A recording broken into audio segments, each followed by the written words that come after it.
Cawapres 02 Gibran Raka Buming Raka ungkapkan keinginannya untuk bertemu semua paslon lawannya pada Pilpres kali ini.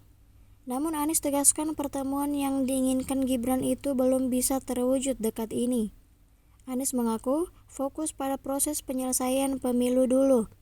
Yang terpenting bagi Anies Baswedan sekarang adalah mengumpulkan berbagai macam data dan fakta mengenai kecurangan yang terjadi pada pemilu ini. Tak lupa mantan Menteri Pendidikan Republik itu menyoroti hasil Pilpres nantinya. Ia menegaskan bahwa yang jadi urgent pada Pilpres kali ini bukan tentang siapa yang keluar sebagai pemenang, melainkan proses pemilihan yang jujur dan adil. Sementara itu, Gibran mengomentari postingan di media online yang memberitakan keinginannya bertemu dengan kedua paslon.